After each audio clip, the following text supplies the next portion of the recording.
Oh wait, hang on. I'm so dumb. Wait. Okay, I'm dumb on multiple levels. So, one, I forgot to switch the screen before I started talking. I bounced in and I was all cool. I thought I was all cool. And I also forgot to turn on my tracking. There we go. That's much better. Much better. But hello everyone. I hope you're all doing very, very well. We've made it to Friday. Yay. That's it's nice to finally be done with this week. Hello Clever, welcome in, welcome in. We're going to be doing a little bit of reading today. I wanted to get back into the wonderful book by B.H. Littlehart, all about Scipio Africanus. The title being Scipio Africanus, greater than Alexander. It's definitely one of the works that I'm really enjoying. Hey, wait a minute, where's my chat bar? There it is. How was that turned off?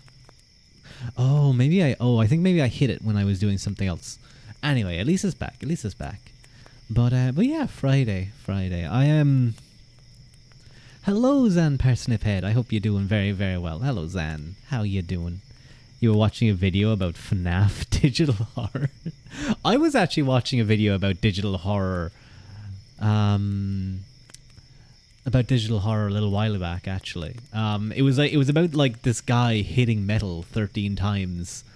And like, good job, Mikael. You hit metal 13 times. Then slowly it morphed into like this crazy storyline. It was very interesting. I imagine if you typed in man hitting metal 13 times, you could probably find it. It's like a big meme. Like I'd seen the meme video before because it's kind of funny. It's like you've won this image of car, but property is theft. Now you go to jail. Because it's like Soviet Union kind of stuff. It's a silly little video, but then it expands into some crazy stuff. You can probably get a horror about anything these days. That's your reading tonight. Gotta come cozy up and listen. Yes, we are doing the reading tonight. Fazbear Toddler Fun. Huh. Straight.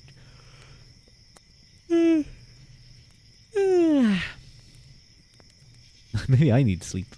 But yeah, like that's kind of one of the things that I get really tired of. Like something goes into public domain, and the first thing that people immediately do is they start making like, what if cute and cuddly toy mascot was actually a horror film? Whoa, that's never been done before, bros. And oftentimes it's just really boring and cheesy. Oh, hang on, let me crack my neck a little. There we go. Boop, boop. Wait, tilt my head. Make sure that tracking's okay. There we go. Yeah. I think sometimes it can be really good. Sometimes it can be very well done. A lot of times it can fall flat. A lot. I won't say totally why, but I will say that this day was not the best. Something that happened early on in the day that was a little bit scary and has left me a little bit shook. And many around my family a little bit shook, but I'm not going to go into details, but it seems like it's going to be okay. It's going to be fine. I'm going to touch my wooden table. Thank God it's a wood, because when that's like one of the only things, like superstitions, that I really follow. Like not walking under a ladder is just good sense, I would say. That's just a recipe for disaster in general. And destroying a mirror is just destruction of property. You shouldn't do that. But the whole touching wood after you say something is definitely one that I'd be wary of. But you guys don't come here to be sad or worry, so don't worry, guys. It should be fine. It'll be fine. It'll be okay. Tracking, where are you? There you go. What else do I have to talk about? Oh,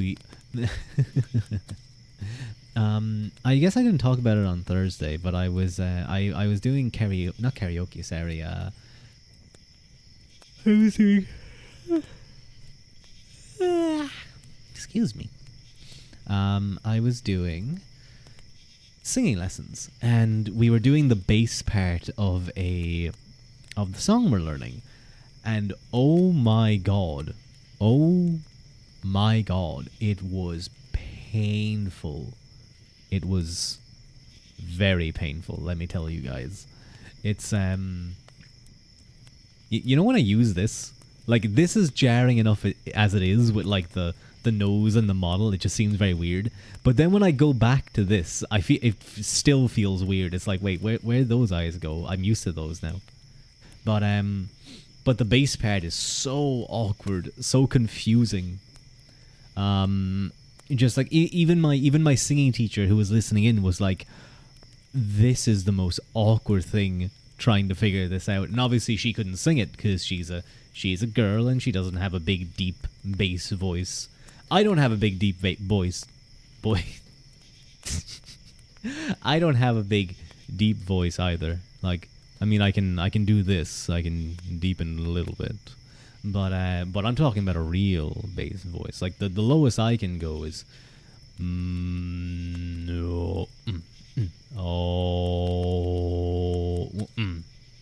not that great. And it doesn't have much power behind it either. Obviously, I'm still trying to be a little bit quiet. I think it's like a F2 or something. F2. I don't know. I don't know the scales. So that's just a word. I'm pretty sure she said to me. But even she was like, this is so awkward because it's jumping all over the place because the bass is trying to be the root of all the chords. So as it kind of jumps up, he has to move in almost sporadic ways. There is a few sections that are really nice to listen to on the piano and in voice. And of course my teacher sounds way better than I do, but I'm going to be practicing a little bit more. So hopefully maybe I can do it on stream. I can do like each part on stream except the tenor. And I've had to lower the lead down a bit, or well, we decided to lower the lead down a little because it was just too high on my It wasn't too high, but it was already kind of in my high range, I suppose I should say. And trying to get to the very high pitches were difficult. But no, I really enjoy those singing classes. They're definitely the fun part of my week. As are streams, guys, as are you guys. You guys are definitely the fun part of my stream. Hang on, let me come a little closer. Is that too close? Nah, I think that's fine. Yeah. I think with my rambling done, I'm going to get into the reading stream. So, oh my god, being closer and I'm seeing the model move. You guys don't get it. I still love this. I love just messing around with this and just being like, oh, it's me. But anyway, I think we should probably get into the reading stream. So, let me... Where were we? Okay, so the first couple of chapters that we read were all about learning a little bit about Scipio Africanus himself, his family, and how he and his brother, how he was very popular for saving the life of his father by kind of being a daring man, disobeying orders but running forward to save his father in one battle, and then being given command of the army in Spain after Hannibal's invasion of Italy. But Scipio saw that it was Spain that was the most important area. You cut off Hannibal, the great Carthaginian leader from Spain, and his supplies and support will slowly dwindle. And during this time, Hannibal's just having a great old time slaughtering the Romans wherever he wants. But Scipio's gone off and he's taken control, and he's inflicted some severe blows to the Carthaginians. He's really punched them in the mouth, and he's taken Carthago Nova in a daring kind of escapade that none of them would have expected. And he did it fast and efficient too, so they had little time to react. And later then, he engaged Hasdrubal Barca, the brother of Scipio Africanus at the Battle of Baecula, defeating him there. One of the three armies within Spain, Carthaginian armies within Spain, and securing the loyalty of various different tribes and kind of groups within Spain.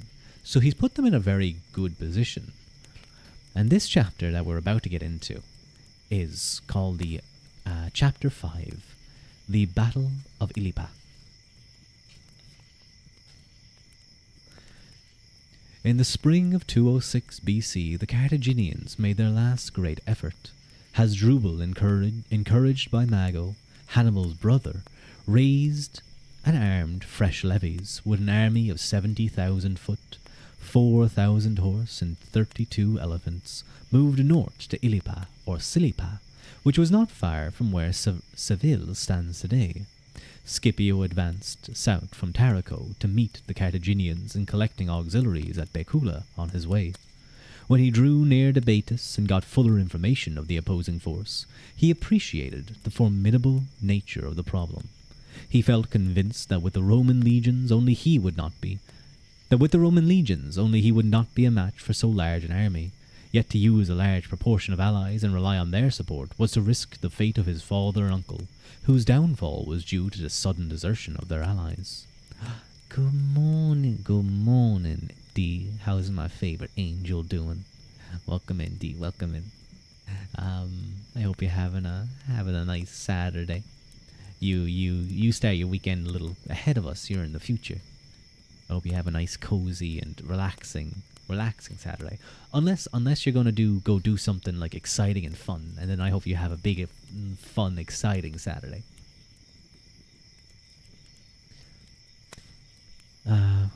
Therefore, he decided to use them for the purpose of impressing and misleading the enemy, quote, by an imposing show, but leave the main fighting role to his own legions. It's nice and rainy, very cozy. Ah, very nice, very nice. It when it's raining and you're inside and wrapped up and warm, those are the coziest days. Those are definitely the coziest days, because you don't get the pang of feeling bad about not being out and doing something productive or social. No, I get to justify staying in and being a layabout. Leave the main fighting to his role to his own legions. He had learned, like Wellington 2,000 years later, that it was wiser not to place reliance on the cooperation of his Spanish allies. The French in Morocco have imbibed it afresh. The advancing towards Ilipa with a total force, Romans and allies of 45,000 foot and 3,000 horse, he came in sight of the Carthaginians and encamped on certain low hills opposite them. It deserves notice that his advance was on a line which, in the event of history, would cut them off from the nearest road to Gades, this road running along the south bank of the Baetis River. I wonder if I could pull up an image that has kind of all the battles of Second Punic War, Spain. Let me see if they have an image here that details all of the things. Spain battles map. Oh god, that's way too many things.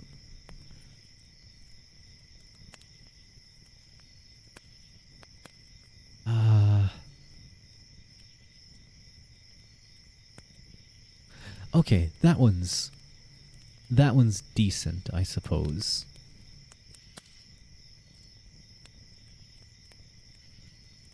It kind of spoils some things, though. I think I know what I'm going to do. I'm going to open the image as a new tab, and I'm going to take a snip. I'm not going to let you guys see the other things. There is one that's like, how did he go from? Okay, I guess that's something later. That's something we'll learn later. Hello, Crespian. A sip? Ooh, where's my bottle of water? Wait, where is my bottle of water? Where did I put it? Oh, I see it.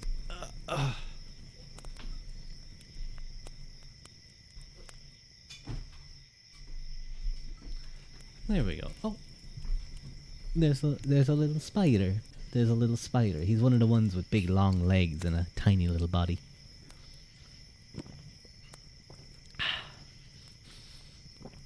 You know, I actually really needed that.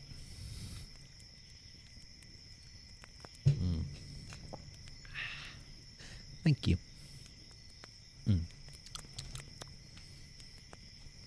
No, Harold, no. No, wait. I'm sorry, Harold. Wait, I'll refund you. I keep forgetting to turn on streamer bot. I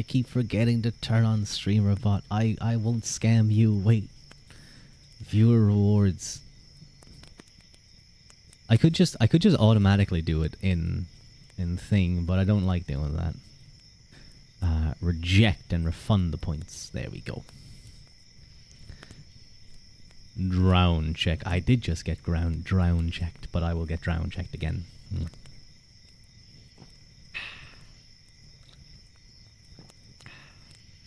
I hope you guys are having a lovely Friday and are going to have a nice, exciting week. There you go. Thank you. Thank you. That's so cute. Thank you. I do need it a little bit.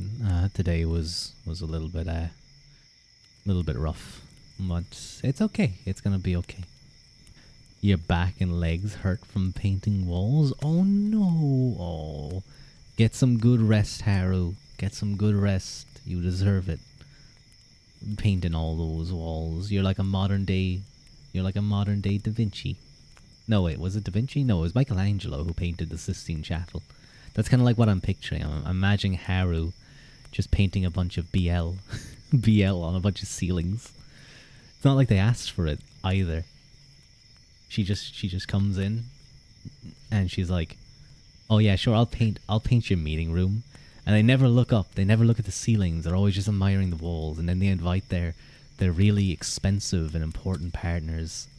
And they walk in, they sit down, and they all look up, and they see some name two pretty boys from like Genshin. They see them getting it on,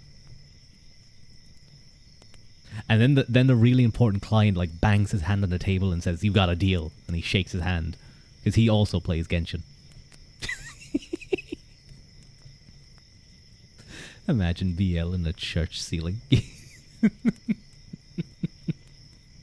That'd be an interesting church. Hire you. hire Haru, guys. She'll paint BL all over your rooms. If you are a pretty man, you might be put on those walls, which I suppose would be a great compliment. But anyway, let's get back to the book. Well, yeah, I hope you guys are having a nice, cozy weekend. Mago, thinking this is a favorable chance for a southern. Oh, hang on, I wanted to do this real quick, actually. Can I? Yeah, it didn't work. Hang on. Oh yeah, it's because I just copied the image. I never saved it.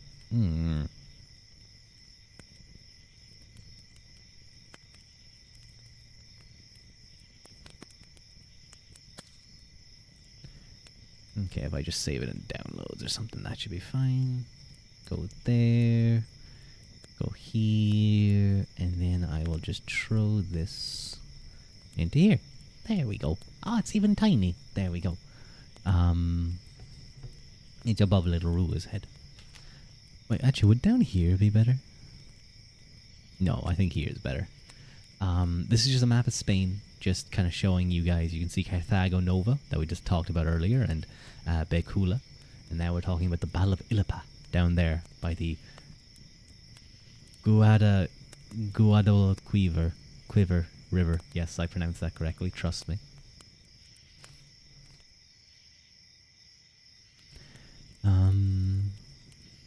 Okay.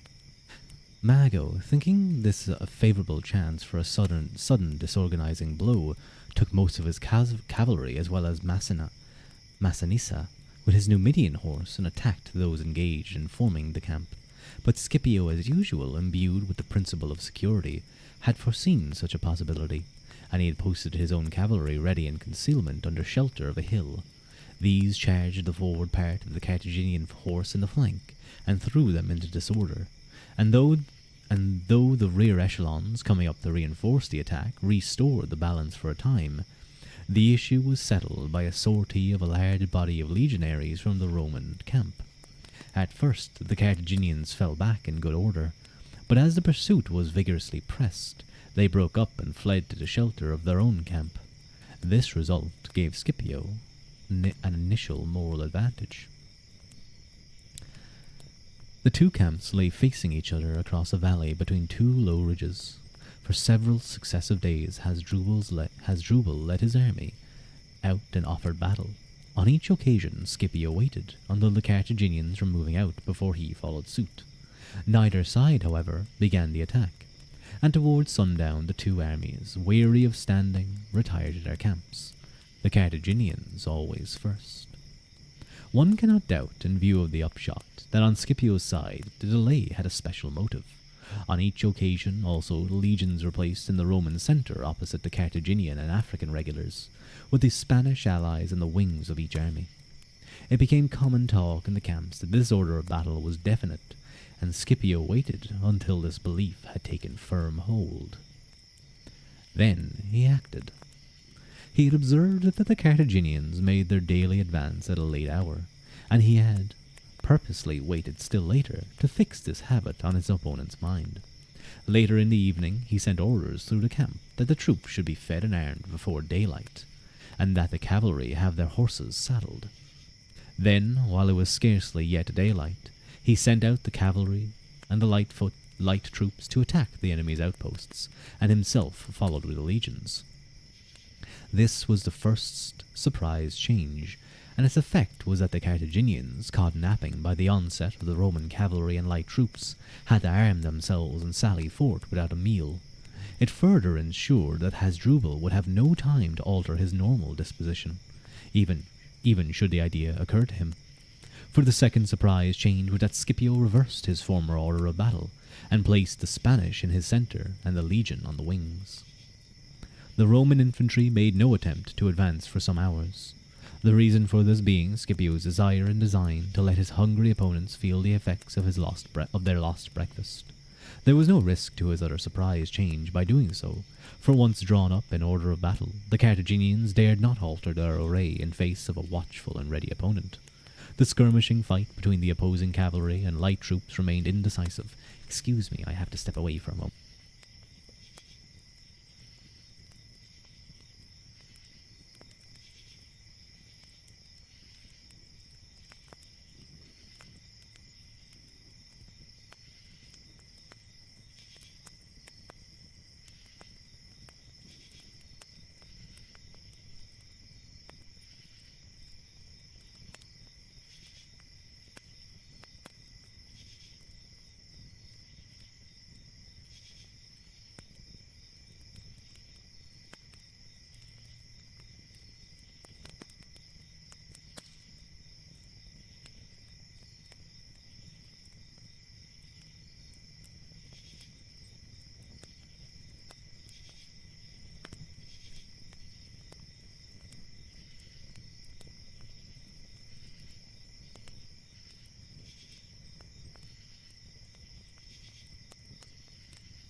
I apologize. That took a little bit. I got some good news. Some good news about the thing that happened today. So hang on.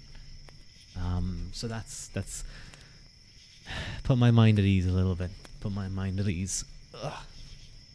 Walk back. Thank you, D. Thank you.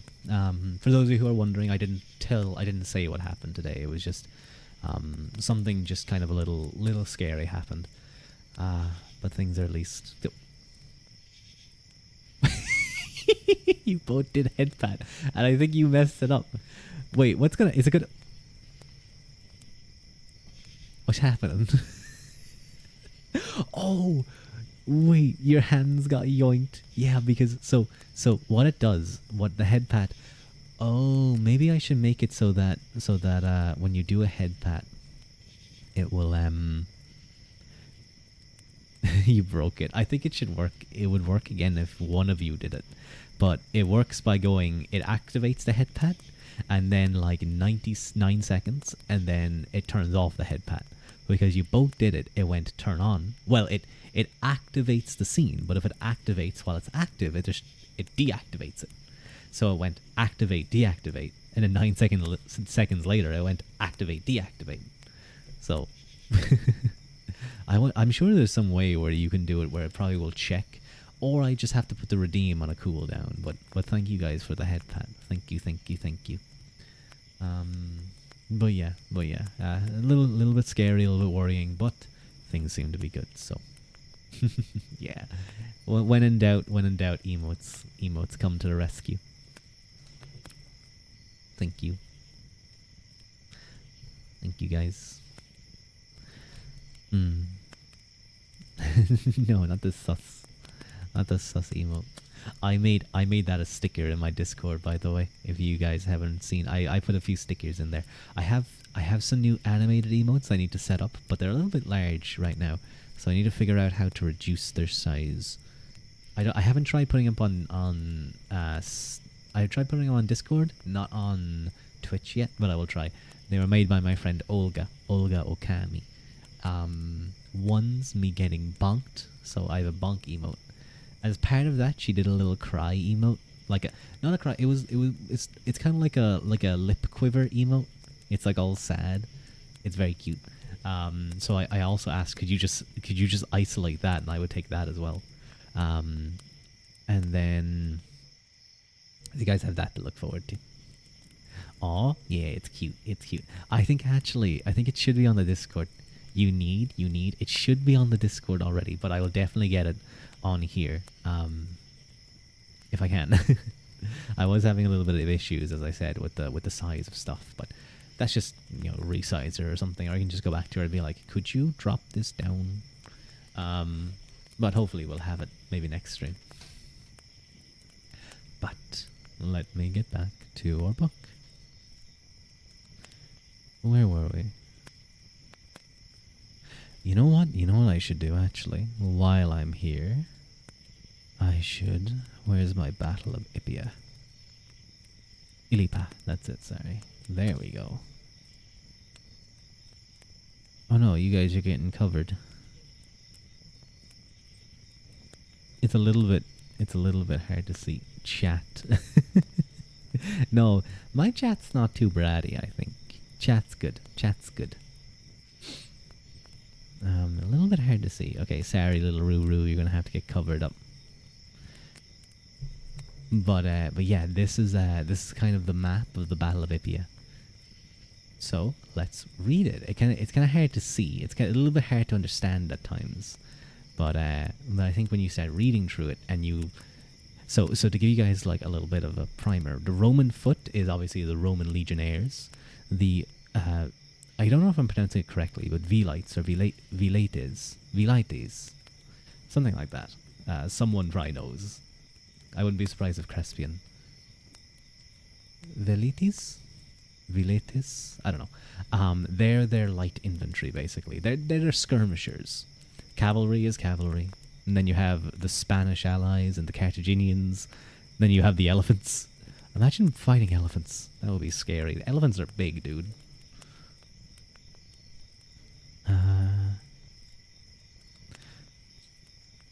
Oh, yes. The skirmishing fight between the opposing cavalry and light troops remained indecisive, each, when hard pressed, able to take shelter behind their own infantry. Eventually, when Scipio judged it time ripe, he sounded a retreat and received his skirmishers back through the intervals between the cohorts, then placing them in the reserve behind each wing. The velites behind the heavy infantry and the cavalry behind the velites. So you can see that there. You have the Roman foot in the center, the Roman legionnaires on the wings, and remember, for the past couple of battles, or not battles, sorry, lining up against Hasdrubal's forces, the Roman foot had been in the center. Now he's placed his allies here, and he's placed his top heavy infantry on the wings.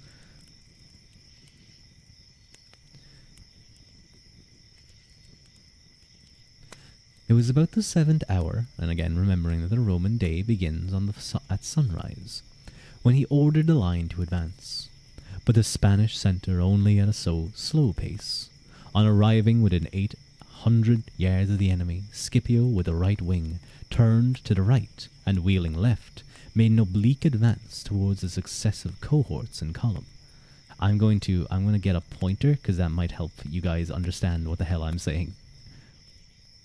Where's my pointer? Get up there, you. There you go. Hello, Lost Wolf. Bottom. Well, I know you are. Thank you for introducing yourself. Welcome in, Wolf. Welcome in. How you doing? How you doing, Wolf? No, you? Whatever. I'm Glue. No, wait. I'm Rubber. You're Glue. I messed up like the most basic of child kindergarten things. You're doing alright, you just got home. I was gonna say, I'm Rubber, you're Glue. Whatever you say bounces off me and sticks to you, but I messed it up. God, I said I'm Glue, so that means that sticks to me. But you just got home? That's good to hear. I hope you're having a nice Friday. And I hope you get to relax for the weekend. I have to be careful sometimes in saying that I hope you have a nice relaxing weekend, because people will come along and be like, well, actually I work on the weekend. I'm like, ooh, sorry. Well, I'm glad to hear you're doing well. For those of you who don't know, Wolf is a ASMR streamer.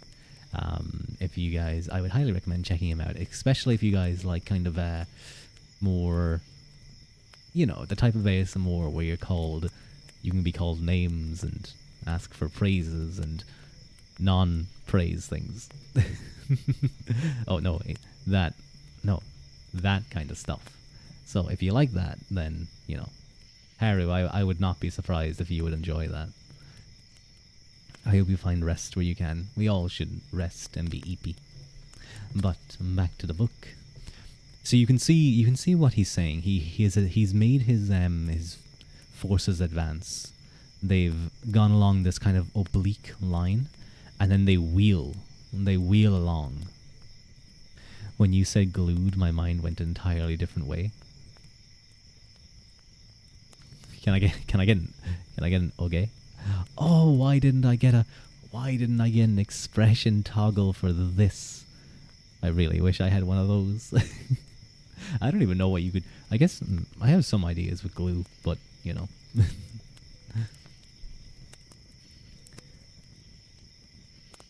On arriving within 800 yards of the enemy, Scipio with the right wing turned to the right, and wheeling left, made an oblique advance outwards by successive cohorts in column.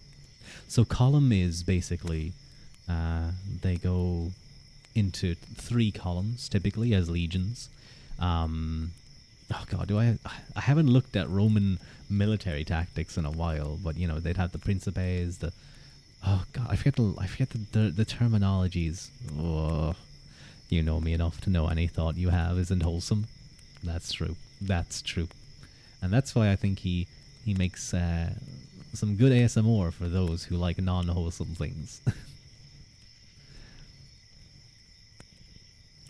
He had previously sent a messenger to Silanus and Marcius, commanding the left wing to maneuver similarly. Advancing rapidly so that the slow-moving center was well refused. The Roman infantry cohorts wheeled successfully inwards into line as they neared the enemy, and fell directly on the enemy's flanks, which, but for this maneuver, would have overlapped them. While the heavy infantry thus pressed the enemy's wings in front, the cavalry and the Velites, on their orders, wheeled outwards, and sweeping round the enemy's flanks, took them in enfilade. This convergent blow on each wing sufficiently disruptive because it forced the defenders to face attack from two different directions simultaneously, which made more decisive in that it fell on the Spanish irregulars. To add to Hasdrubal's trouble, the cavalry flank attacks drove his elephants, mad with fright, in upon the Carthaginian centre, spreading confusion. And that's actually something that happens a lot to the Carthaginians. I'm going to be honest. It seems like the elephants are more of an issue than, are more of a hindrance than a gain in their battles. It's always just like death. It just turns upon them. Whoresome. Haru. You do good triggers as well. You're not just loot. That is true. He does very nice ear blowing and very nice tapping. I often just come into his stream, I say hello, I chat a little, and then I just go blow into my ears. I redeem the ear blowing quest, and I go eep. Would you ever read like video game lore on stream? I haven't done that before. Is there any game I'd be particularly interested in doing? I could consider something like that, maybe. But I do have a lot of books to do. Now, mainly I do like history and philosophy. But video game lore could be an interesting one. It could definitely be like just a way to like spice something up. You know, technically, I have a game where you play as a Roman legionary in this particular time period. Like I remember even the battle that takes place here. So technically, I'm reading video game lore. But I feel like I would just be, I guess I'd just be like reading Wikipedia or something, wouldn't I? I'd just be reading Wikipedia articles about like Skyrim and the Battle of Red Mountain and how the humans are correct and all elves are bastards. And how Greymane didn't. Or silly things like that. I feel like Skyrim has so much random lore that could definitely be fun.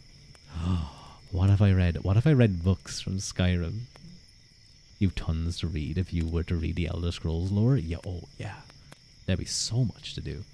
I think, of course, I would have to start with the absolute height of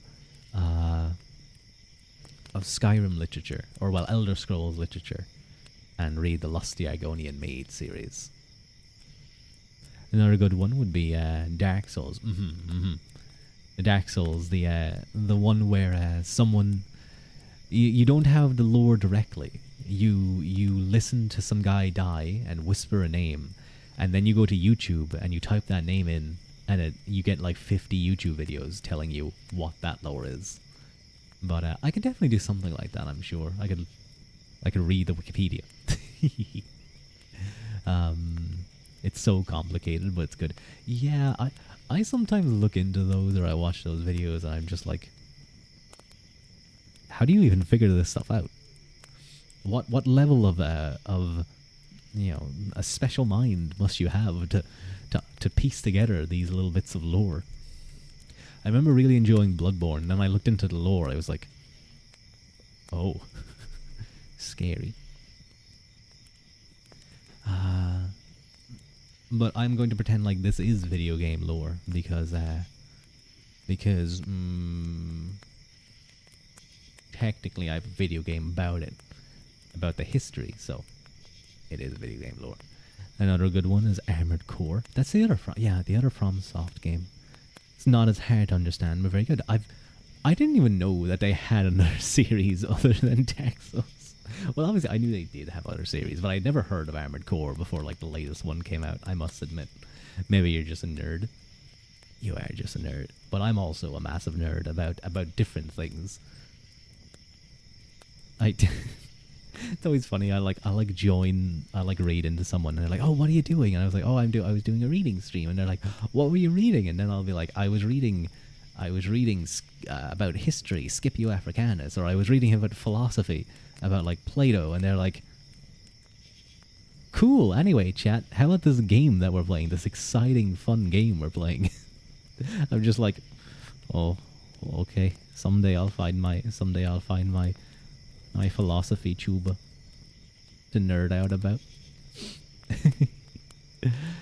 Has been dead for 12 years before the new one came out. Ah, so that's why I probably didn't hear it. It was just a random series.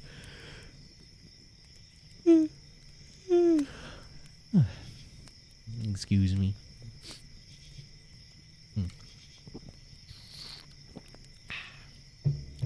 Anyway, let's get back to the reading.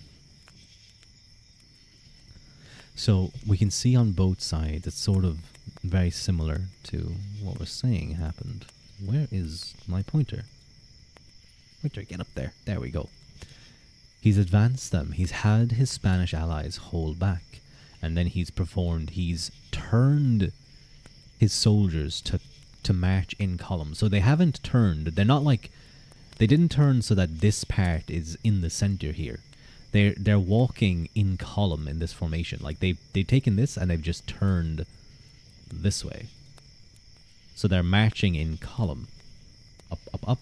And then they suddenly wheel about on either side and cause disruption on the sides. It's very, very, very complicated. And to do all that is in a prepared manner on a battlefield is quite the move.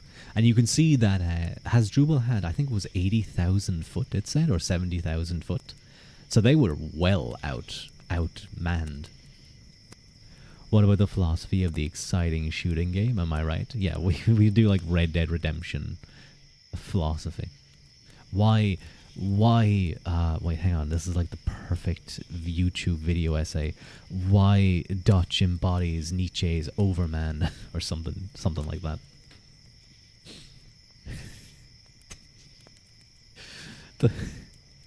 The Neoplatonic origins of John Marston.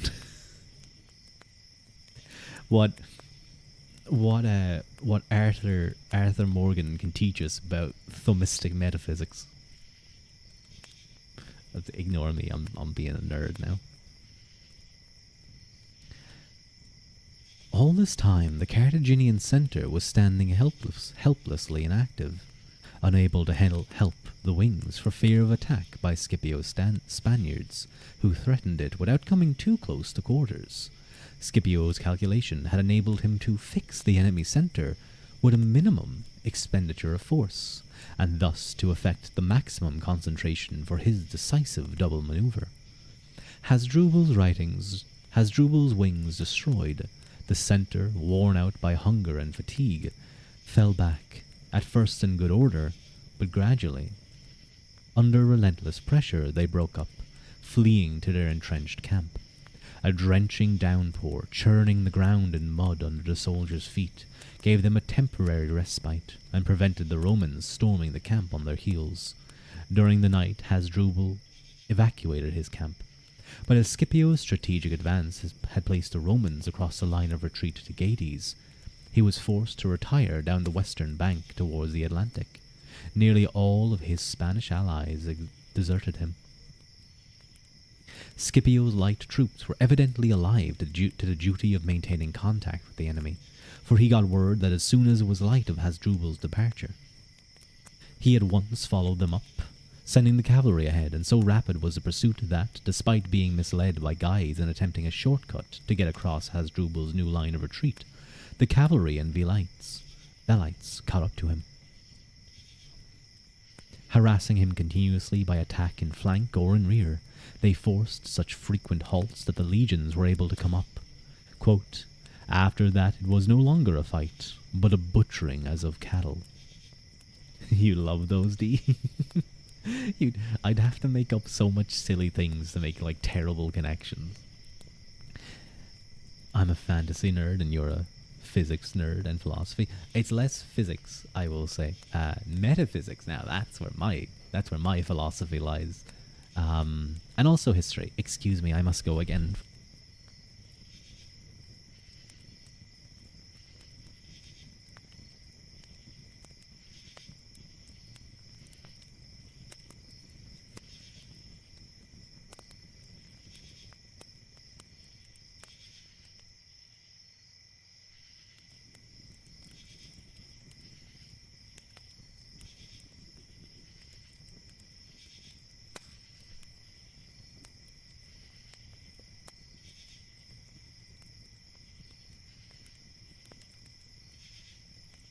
Oh, okay, good. I had a really worrying feeling for a second that I had not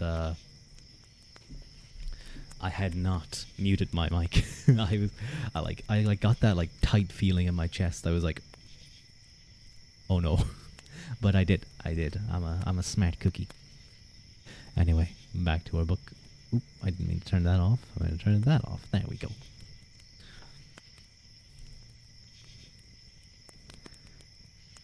Till only has drew. It was a butchering as of cattle. Oh, thank you, D. Thank you. Butchering of cattle. So happy and joyful, and then we read about men dying. Till only Hasdrubal and 6,000 half-armed men escaped to the neighbouring hills, out of 70-odd thousand who had fought at Ilipa.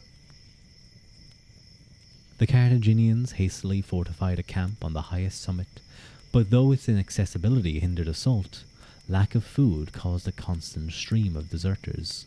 At last Hasdrubal left his troops by night, and reaching the sea not far distant, took ship to Gades, and Mago soon followed him. Scipio thereupon left Selinus with a force to await the inevitable surrender of the camp, and returned to Tarico. You're going to head out and play some games before stream. Have a good night. Thank you, Law. Thank you, Wolf, for showing up. Very much appreciated. Have a nice... I hope I can catch your stream later and go eat. Military history contains no more classic example of generalship than this Battle of Ilipa. Rarely has so complete a victory been gained by a weaker force over a stronger force, and this result was due to a perfect application of the principles of surprise and concentration. That is in essence an example for all time.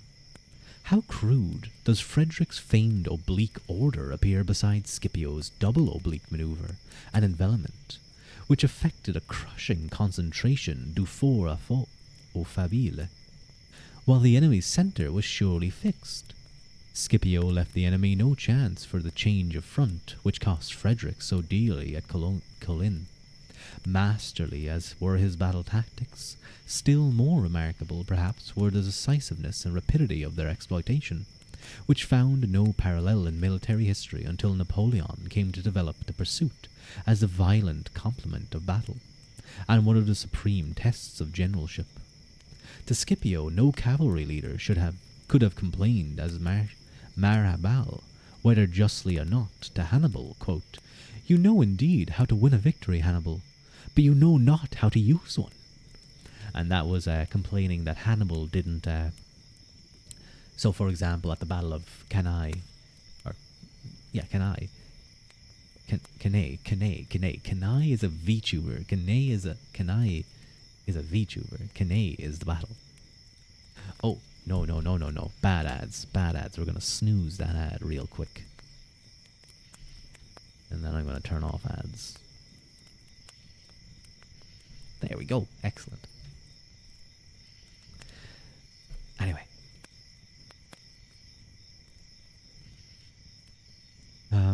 I know he's talking about Scipio here, but Philip II of Macedon also made massive use of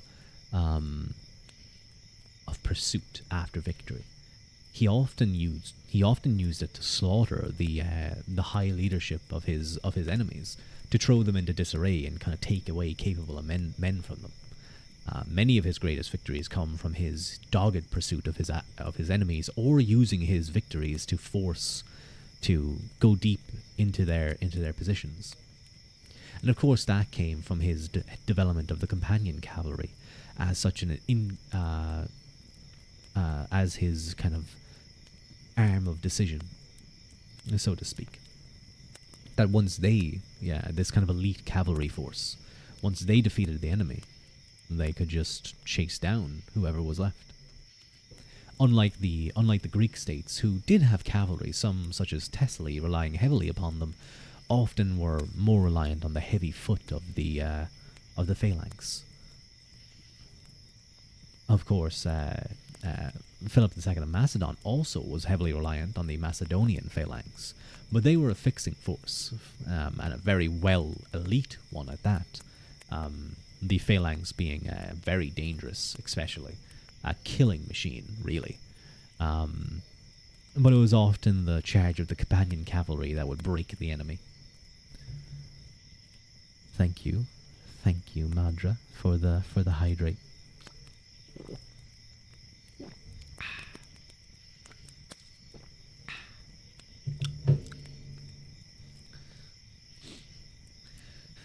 But Scipio, in whom the idea of strategic exploitation was as inborn as the tactical, was not content to rest on his laurels. Already he was looking to the future, directing his view on Africa. As he had seen that Cartagena was the key to Spain, that Spain was the key to the situation in Italy, and remember, at this time, Hannibal Barca is just gallivanting around Italy, having a great grand old time.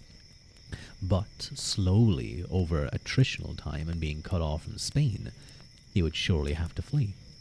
He seemed to be unable to press advantages at times, or unable to take Roman cities. Certainly capable of beating the Romans even on their own turf, but not cities.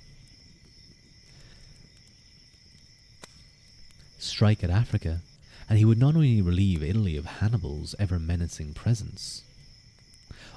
Situation in Italy. Spain was the key to the situation in Italy. So he saw that Africa was the key to the whole struggle.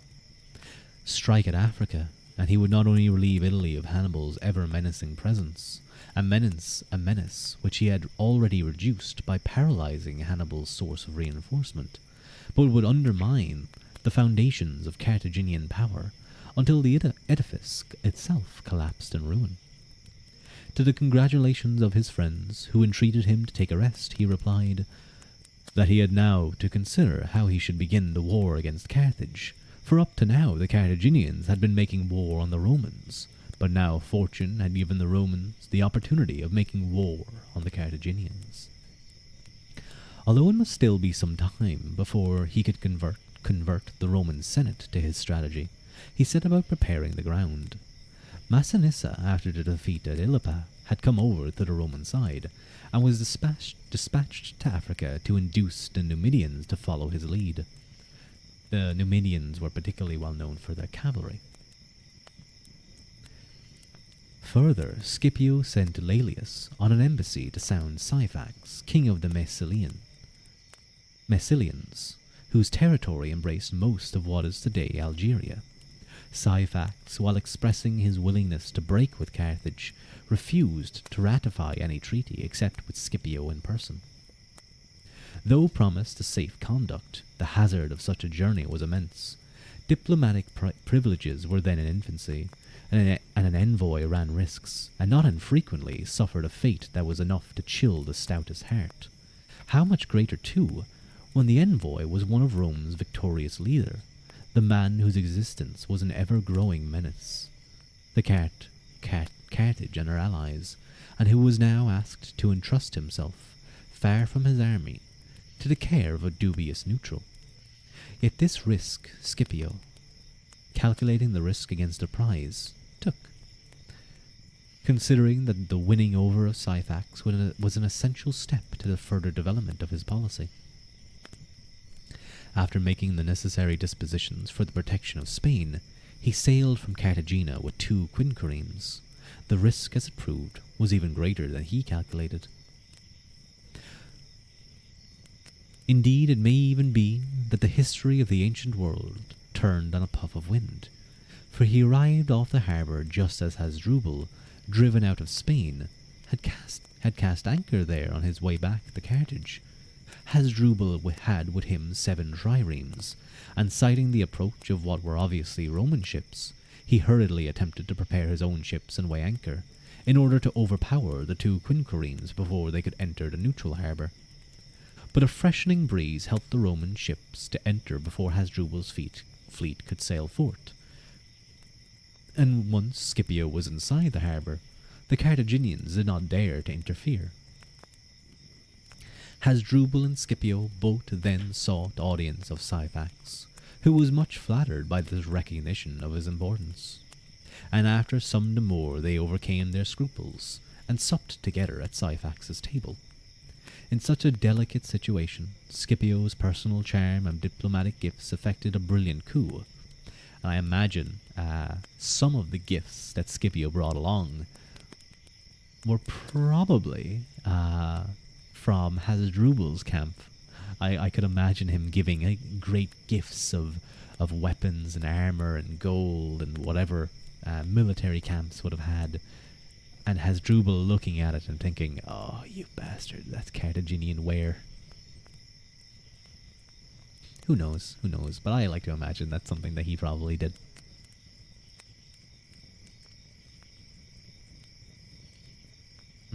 Okay. Not only Syphax, but Hasdrubal succumbed to his charm, the Carthaginian openly avowing that Scipio, quote, appeared to him more to be admired for the qualities he displayed on a personal interview with him than for his exploits in war, and that he had no doubt that Syphax and his kingdom were already at the disposal of the Romans. Such was the knack that man possessed for gaining the esteem of others. Hasdrubal was a true prophet, for Scipio sailed back with the treaty ratified. The subjugation of Spain, Chapter 6. Scipio had ploughed the ground and sown the seeds for his African campaign. The time for reaping its fruits was not yet, however. He had first to complete the subjugation of Spain, and to deal out punishment to those tribes who had forsaken Rome in her hour of crisis on the peninsula. Let me get rid of these.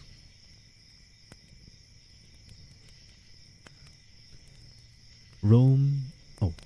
after the death of the elder Scipios.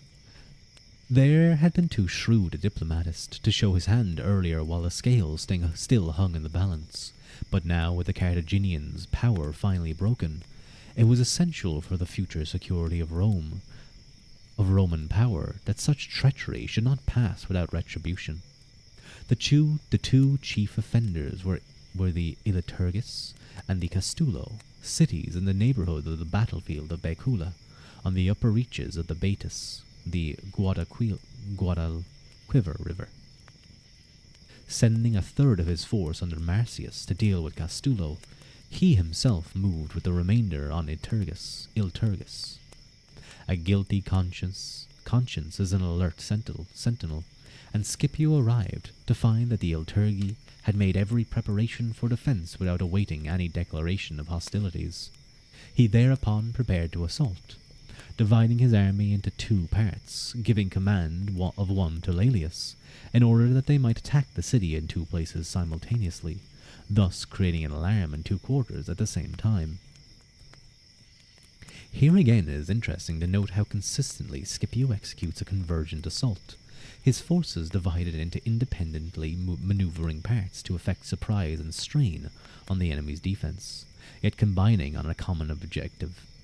How strongly does his appreciation of this, the essential formula of tactics, contrast with its rarity in ancient warfare, in modern also, for how often do commanders wreck their plans either on the cilia of a divided objective, or on the chabdis of a feint or holding attack to divert the enemy's attention and reserves from their main blow.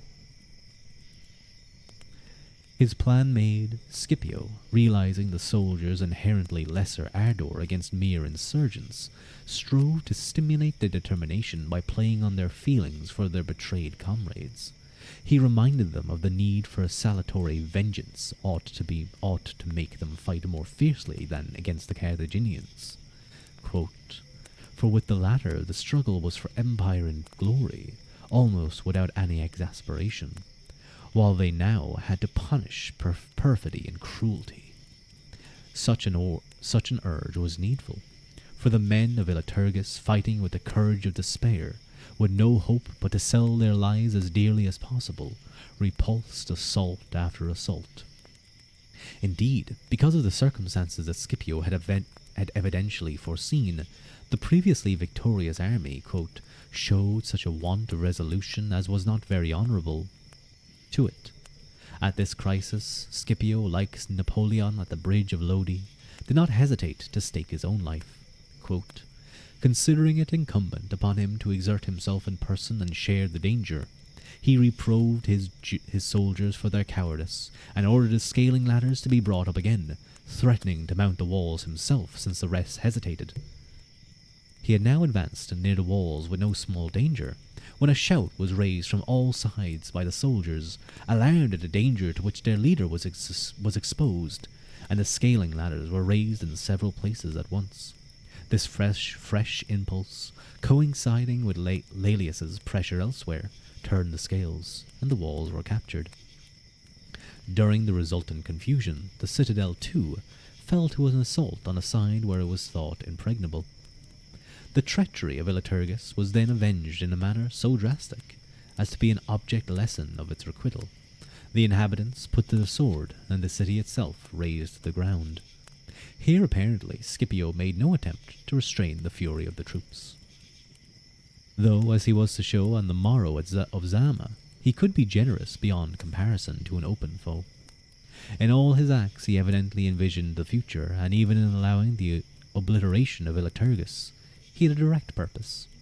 For the news so shook the defenders of Castulo, an obstacle made the more formidable because the garrison had been reinforced by the remains of the Carthaginian forces, that the Spanish commander, throwing over his allies, capitulated.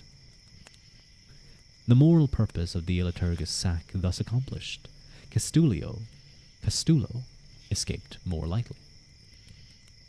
Then, sending Marcius to clear up the few remaining centres of disaffection, Scipio returned to Cartagena to pay his vows to the gods and to give a gladiatorial show in memory of his father and uncle. Cartagena is also Carthago Nova down there, or also known as New Carthage. This deserves passing mention. For, whether due to chance or as seems more likely to Scipio's tastes, its nature was different from the normal contest. Instead of the gladiators being slaves or captives doomed to fight, to make a Roman holiday they were all voluntary and unpaid, either picked representatives of tribes or soldiers anxious to show their prowess in compliment to their general or for desire of glory. Nor were they all of obscure position, for it included several men of distinction, so that these games at Cartagena might be considered the birthplace of the medieval tourney. Some, too, used it as a means to settle personal disputes, forecasting that still later development, the duel. It was shortly after this that deserters arrived at Cartagena from Gades, offering to betray Scipio, this last stronghold of the Carthaginian power in Spain, where Mago had collected ships, fugitive troops from outlying garrisons in Spain, and auxiliaries from the African coast across the straits. The opportunity was one not to be missed by Scipio, and he at once dispatched Marcius with the light cohorts, and Laelius with 7 triremes and 1 quinquereme, in order that they might act in concert by land and sea. Apart from the light, these few words shed on Scipio's grasp of the advantage of combined land and sea operations, already made evident at Cartagena. The specific mention of light cohorts would seem to have significance. For Cartagena to Gades is a full 400 miles. I'm sad they don't show Gades. To detach light troops, purely for a move of this range, a landmark in military evolution, suggests Scipio appreciation not only of the time factor, but also of the advantage of a highly mobile striking force in situations where rapidity was a coping stone of opportunity. The likelihood also is that he intended to follow with his legions, but if so, this and his plans in general were upset by a severe illness, which laid him low. Exaggerated by rumour, reports that he was dead soon spread throughout the land, causing such commotion that neither did the allies keep their allegiance nor the army their duty. Shows you how important that is. Hello, Skylarker.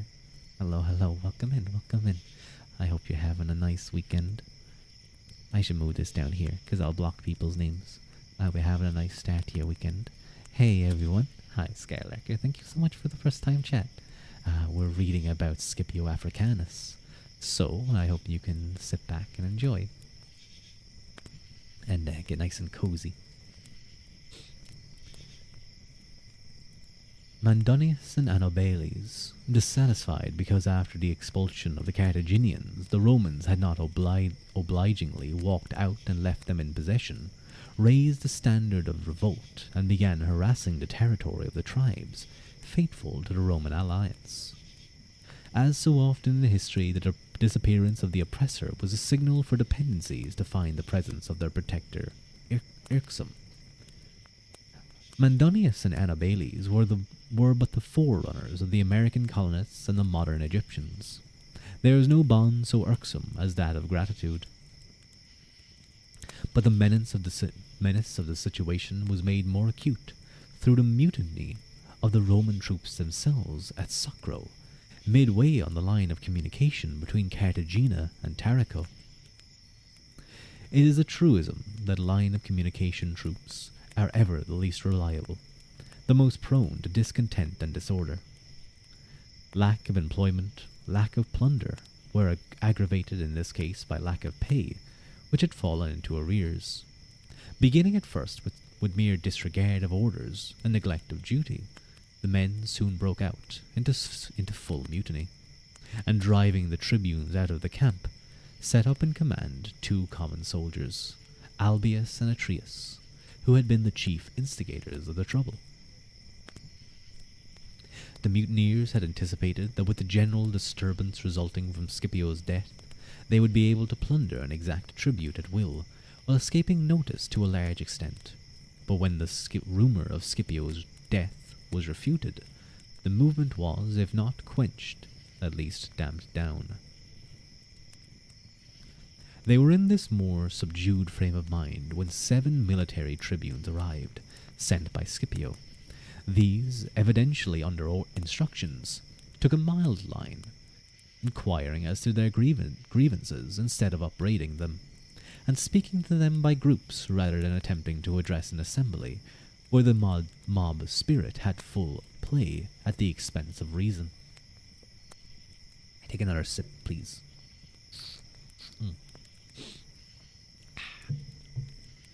Reading's thirsty work. Polybius and Livy, clearly following him, tells us that Scipio, experienced as he was in war, but not in dealing with sedition, felt great anxiety and perplexity. If this be so, his course of action does not suggest it. For a novice, or indeed for a veteran commander, his handling of the situation was a masterpiece of blended judgment, tact, and decision. He had sent collectors round to gather in the contributions levied on the various cities for the army's maintenance, and took care to let it be known that this was to adjust the arrears of pay. Then he issued a proclamation that the soldiers should come to Carthage to receive their pay, in a body or in detached parties as they wished. At the same time, he ordered the army at Carthage to prepare to march against Mandonius and Annobales. These chiefs, incidentally, had withdrawn within their own borders on hearing that Scipio was definitely alive. Thus the mutineers on the one hand felt themselves stripped of possible allies, and on the other were emboldened to venture to Cartagena by the prospect of pay, and still more of the army's departure. They took the precaution, however, to come in a body. The 7 tribunes who had inquired into their grievances were sent to meet them, with secret instructions to signal out the ringleaders, and invite them to their own quarters to sup.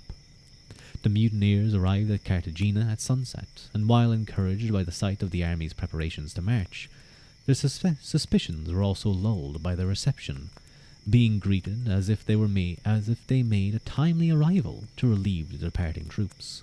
These marched out according to orders at daybreak with their baggage, but on reaching the gate were halted and their baggage dumped. Then, promptly, guards were told to bar off all the exits for the camp, and the rest of the troops to surround the mutineers. Meanwhile, the latter had been summoned to an assembly, a summons which they obeyed more readily because they imagined that the camp, and indeed the general himself, were at their mercy. Their first shock was when they saw their general vigorous and full of health, far from the sick man they supposed, and their second followed when, after a disconcerting silence, he addressed them in a manner strangely inconsistent with the apparent insecurity of his position. "Hello, Widdy, thank you for the lurk. Always lovely to see you. Livy purports to give this speech word for word and at great length, and in his rendering it is a masterpiece of oratory and of style. Polybius's is shorter and crisper, more natural too, and is prefaced by the remark that Scipio, quote, began to speak somewhat as follows. The lover of literature will prefer Livy's version, but a historian, weighing the evidence of date and circumstance, will prefer to accept Polybius's version, and that is giving the general sense rather than the exact words of Scipio. Despite these doubts, we will quote Livy for the opening phrases, because they are so telling, and because it is not unlikely that such a beginning might have been recorded with some exactitude. This is something actually that some, like saying it what he somewhat believes it to be, or kind of writing a speech to basically try to say what you believed was said, or what you get from eyewitnesses or those who are there, is something actually that we see Thucydides do in the history of the Peloponnesian War. He often actually writes speeches that various groups would give to each other at assemblies and such, where the Romans or the Spartans and the Athenians were arguing against one situation or another, or one group were saying why they shouldn't be slaughtered, or they shouldn't have war against them from the Athenians or the Spartans alike. There's a couple of very, very good speeches. Thucydides was a great speechwriter, I have to say. It's often something that I kind of like. Like, obviously, he knows that these speeches aren't history. They aren't like recordings that we have now. They're not transcriptions that we see of speeches. They are simply what he believes and what was, at least according to his own research, said at those meetings. Roughly said. So I like that the author of this book gave a little bit of a like, this is kind of like, there's two versions of this. He kind of explained it. It was nice. And he kind of gave his own opinion that Polybius's shorter, more natural version is probably the more real version. Saying that he was at a loss on how to address them, he proceeded. Can I call you countrymen who revolted from your country, or soldiers who rejected the command and authority of your general, and violated your solemn oath? Can I call you enemies? I recognize the person's faces and dress, and mien of fellow countrymen, but I perceive the actions, expressions, and intentions of enemies. For what have you wished and hoped for, but what the Liturgy and the Lestani did? Next, he expresses wonderment as to what grievance or what expectations had led them to revolt. If it is simply a grievance over delays of pay caused by his illness, is such action, jeopardizing their country, justified, especially as they have always been paid in full since he assumed command? Quote, mercenary troops may indeed sometimes be pardoned for revolting against their employers, but no pardon can be extended to those who are fighting for themselves and their wives and children. For that is just as if a man who had said he had been wronged by his own father over money matters were to take up arms to kill him, who was the author of his life. And that was by Polybius, actually. If the cause is not merely a grievance, it is because they hoped for more profit and plunder by taking service with the enemy. If so, who would be their possible allies? Men like Annibales and Mandonius, a fine thing to put their trust in such repeated turncoats. Then he turns his scorn on the leaders they have chosen, ignorant and base-born, parodying their names, Atreus and Albius. Blacky and Whitey. I'm guessing maybe is Atreus and Albius? Maybe that's like white and black in Latin. They're both Italian. They're both Romans. So it's not a bad thing. I think maybe he just gave that as kind of an example. Like he kind of plays on their names in such a way as you might do with those two words. He throws into a grim reminder of the legion which revolted at Rhegium, and for it suffered beheading to the last man. But even these put themselves under command of a military tribune.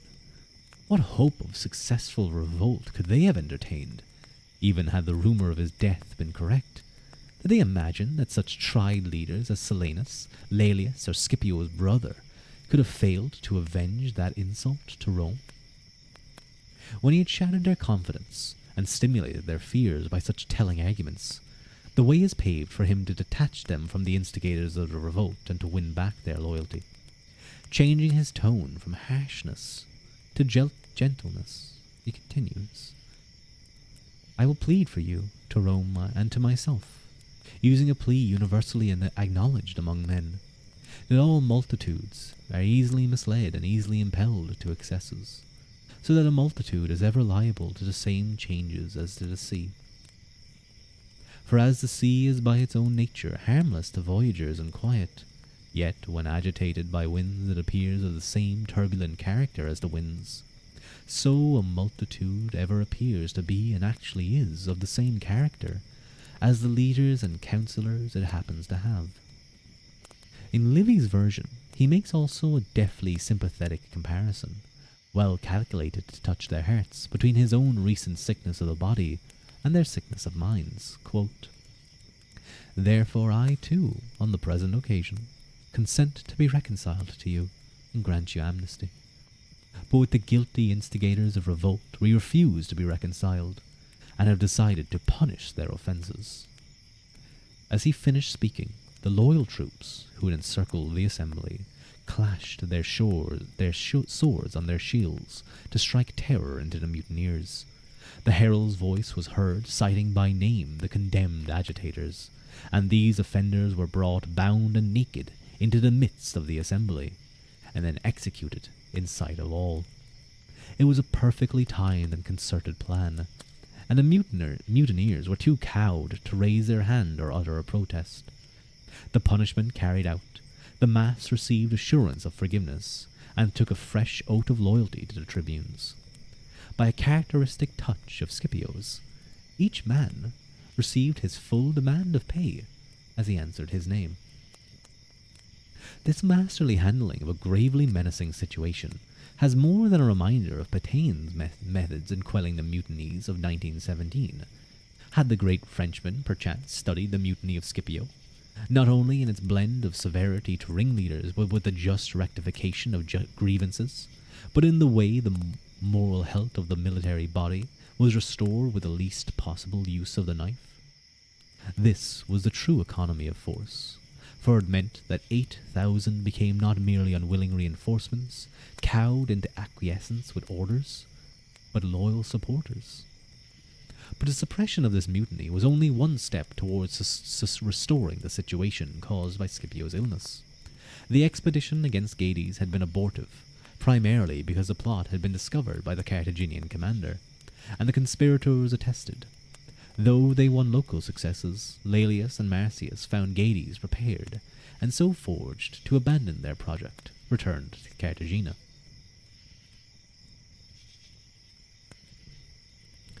At the same time, there Scipio was about to march against the Spanish rebels.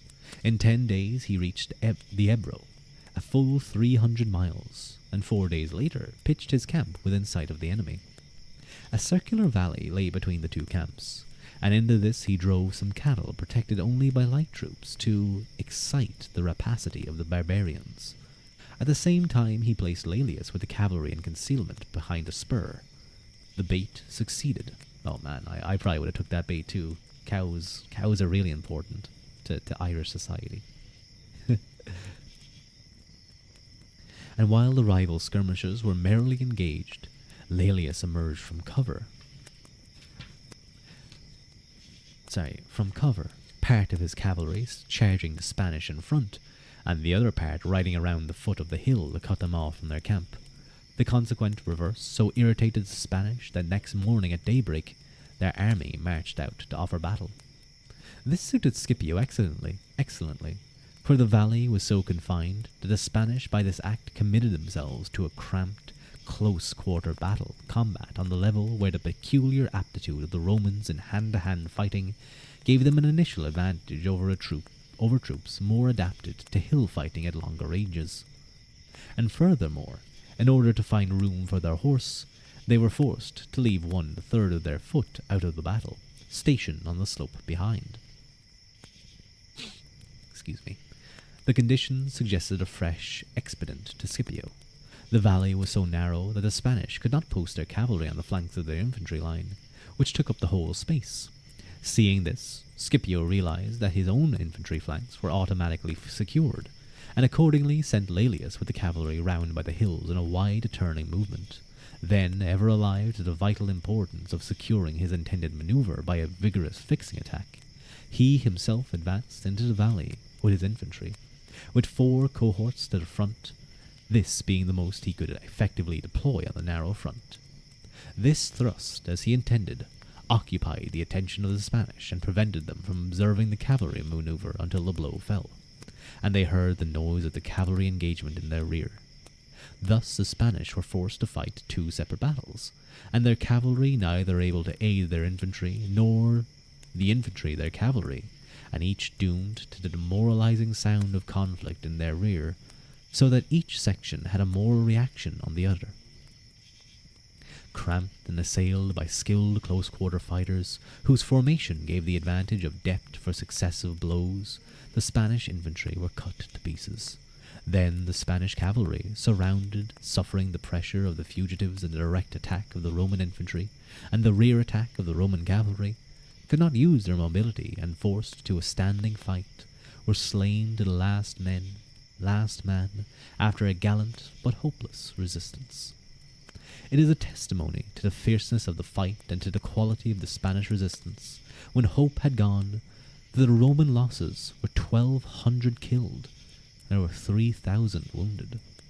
Of the Spanish, the only survivors were the light-armed 1/3 of their force who had remained on the hill, idle spectators of the tragedy in the valley.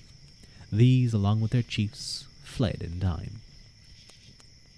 This decisive triumph was a fitting conclusion to Scipio's campaigns which, for their long neglect by military students, reveal a profound grasp of strategy, at a time when strategy had hardly been born, and of its intimate relation to policy.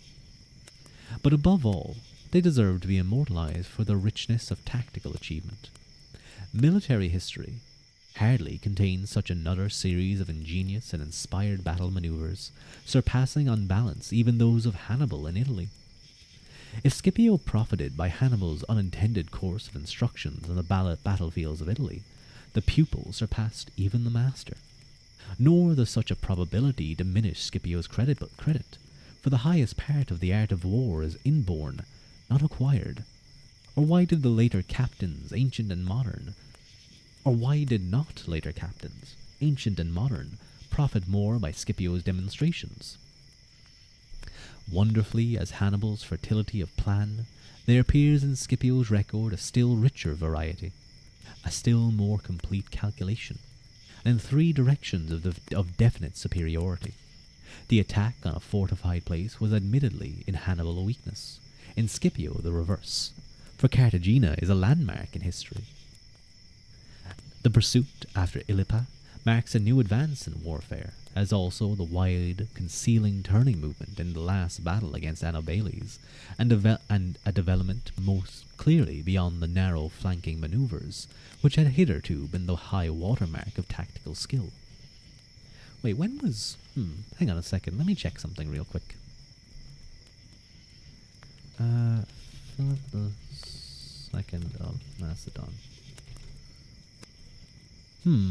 I don't know if necessarily he invented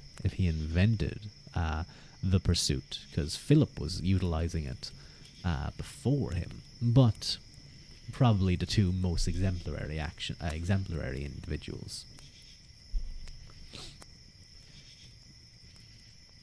Scipio's military motto would seem to have been, every time a new stratagem. Has ever a general been so fertile an artist of war? Beside him, most of the celebrated captains of history appear mere dabblers in the art, showing in their whole career but one or two variations of orthodox practice. And be it remembered that with one exception, Scipio's triumphs were won over first-class opponents, not, like Alexander, over Asiatic mobs, like Caesar over tribal hordes, or like Frederick and Napoleon over the courtier generals and senile pedants of an atrophied military system. This victory, so yes, the reference to Asiatic mobs, I think is probably doing a little bit of disservice to the Persians, at least in the initial skirmish or initial battles. I do believe after Alexander defeats them once or twice, they are kind of just on their heels and sprinting, trying to get away. Oh, my phone is out of battery.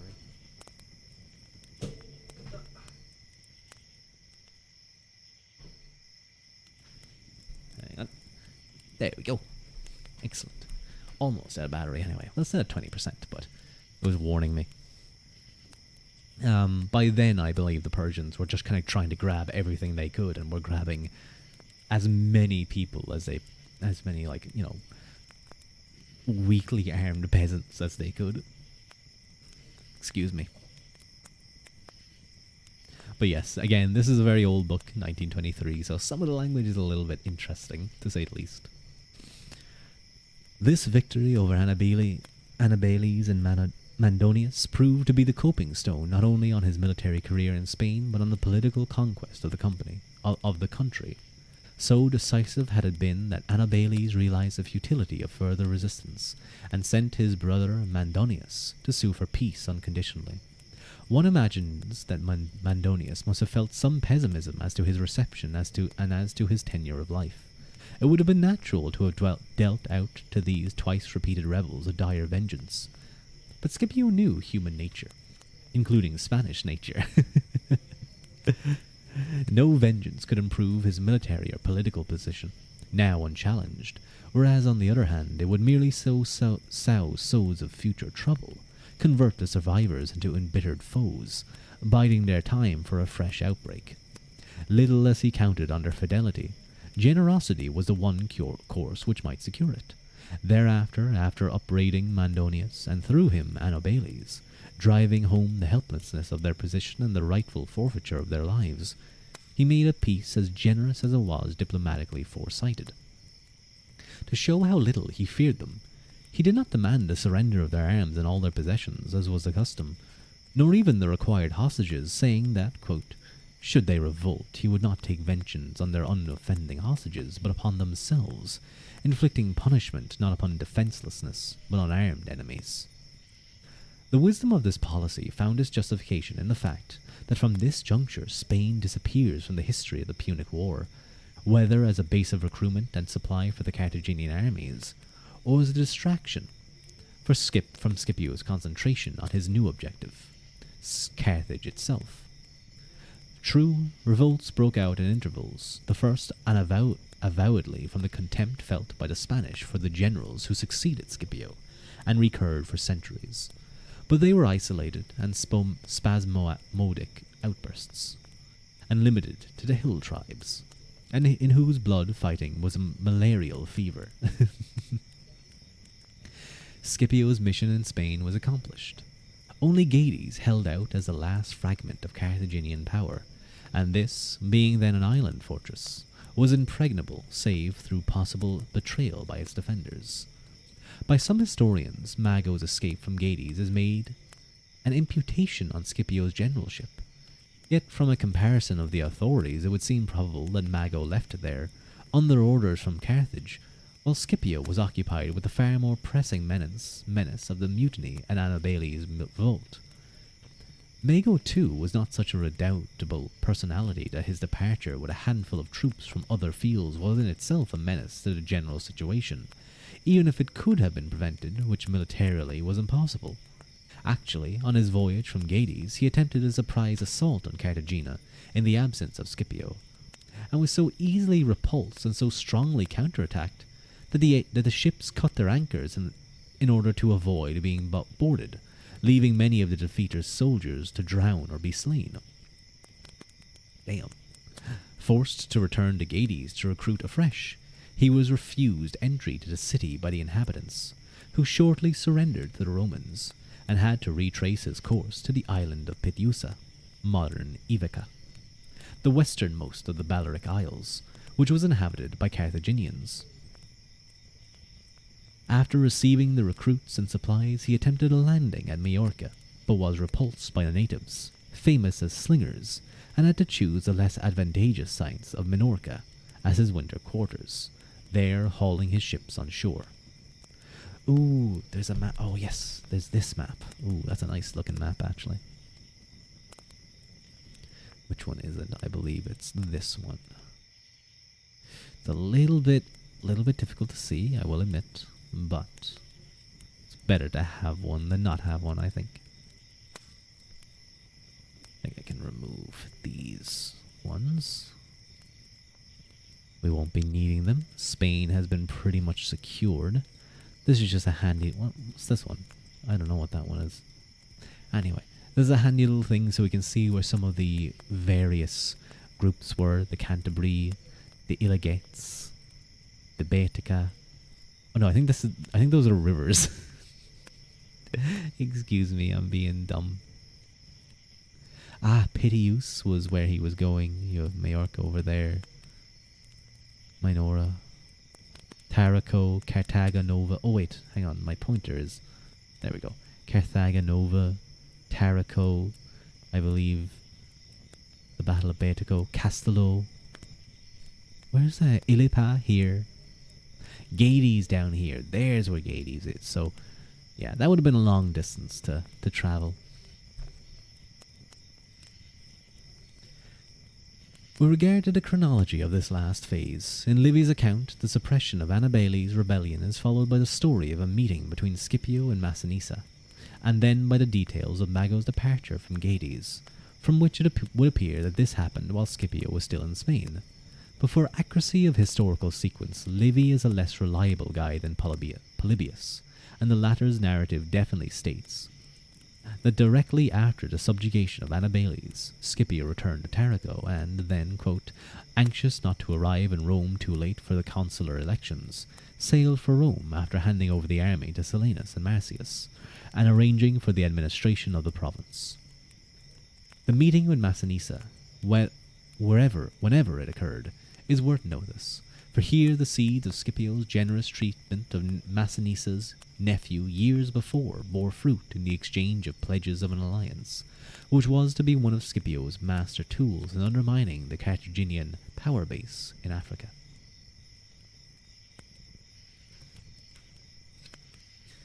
Oh, that's the end of that chapter. How long is the next chapter? How long have I been going for, actually? A little bit under 2 hours. Okay.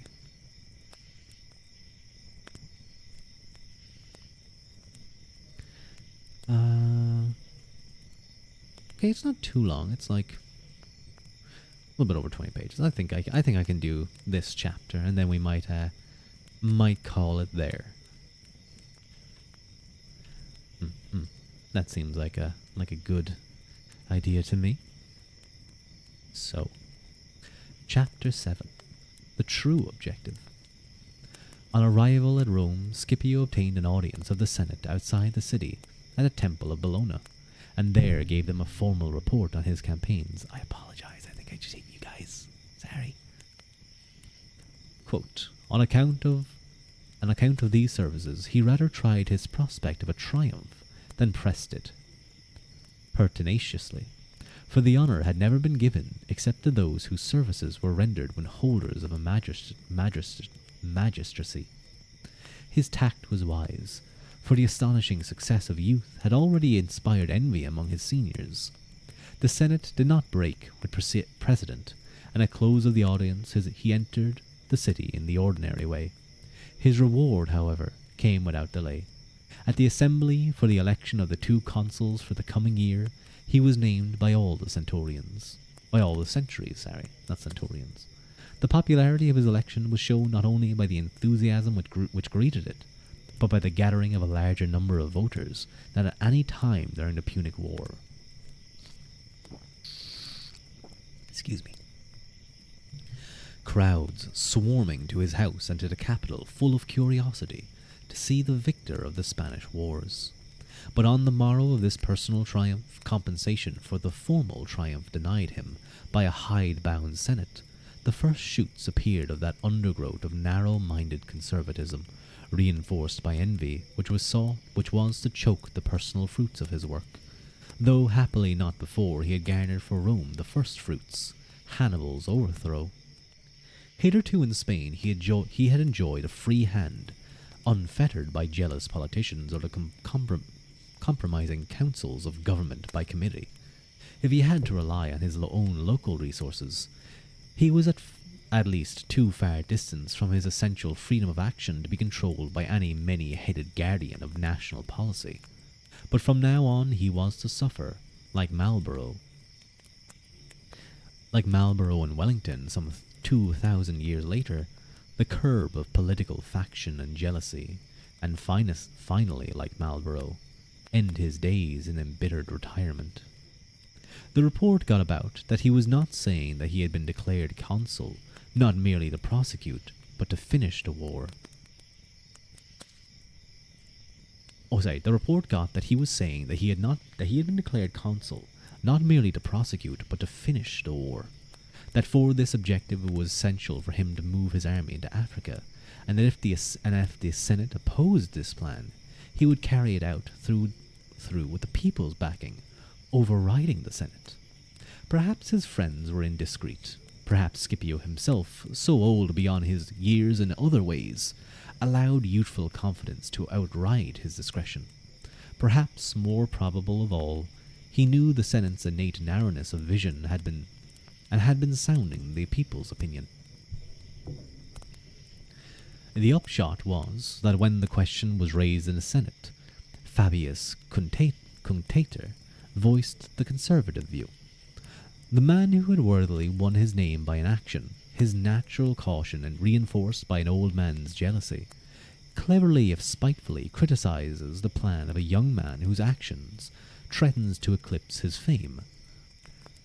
First, he points out that neither had the Senate voted nor the people ordered that Africa should be constituted a consul's province this year, insinuating that if the consul came before them with his mind already made up, such conduct is an insult to them. Next, Fabius seeks to parry any imputation of a jealousy by dwelling on his own past achievements as if they were too exalted for any possible feats of Scipio to threaten comparison. How characteristic, too, of age to remark, quote, "What rivalry can there exist between myself and a man who is not equal in years even to my son?" He urges that Scipio's duty is to attack Hannibal in Italy. Quote, "Why do you not apply yourself to this, to carry the war in a straightforward manner to the place where Hannibal is, rather than pursue that roundabout course according to which you expect that when you cross into Africa, Hannibal will follow you thither?" How vivid is a reminder here of Eastern versus Western controversy in the War of 1914 to 1918. So Eastern v Western controversy is I wonder what that. Not too sure what that is. What if Hannibal should advance against Rome? How familiar to modern ears is this argument employed against any military heretic who criticizes the doctrine of Clausewitz that the enemy's main army is the primary military objective. Fabius then insinuates that Scipio's head had been turned by his successes in Spain. These Fabius damns with faint praise and covert sneers. Sneers which Mommsen and other modern historians seem to have accepted as literal truth, forgetting how decisively all Fabius's arguments were refuted by Scipio's actions. How different, Fabius contends, is the problem Scipio will have to face if he ventures to Africa. Not a harbour open, not even a foothold already secured, not an ally. Does Scipio trust his hold over Massinissa, when he could not trust even his own soldiers? A jibe a jibe at the Sucro mutiny. Land in Africa, and he will rally the whole land against him, all internal disputes forgotten in face of the foreign foe.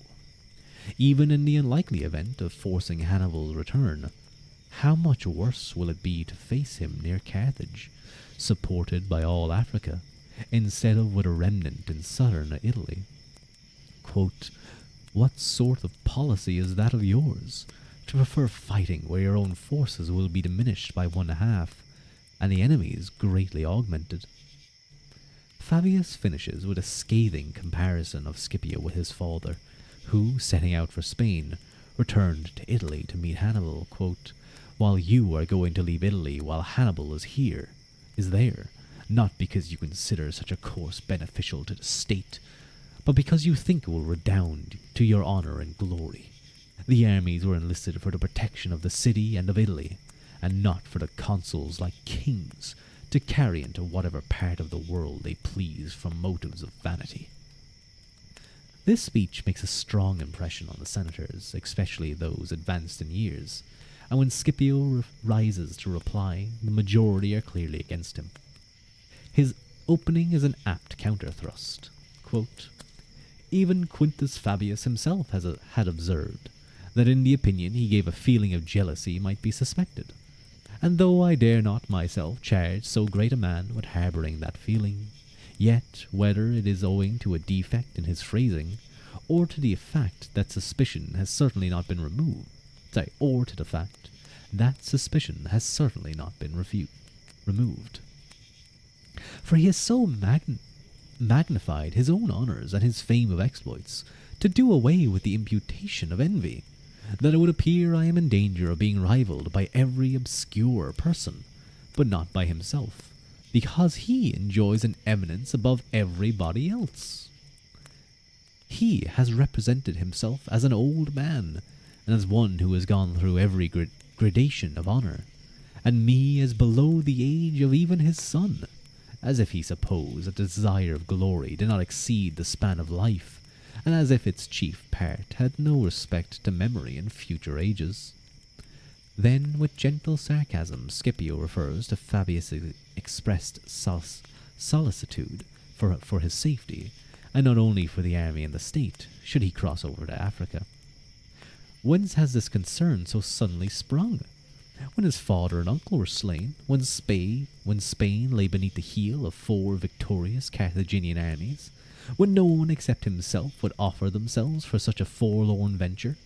Quote, "Why was it that no one at that time made any mention of my age, of the strength of the enemy, of the difficulties of the recent fate of my father and uncle? Are there now larger armies in Africa, more and better generals than there were in Spain? Was my army then more mature for conducting a war than now?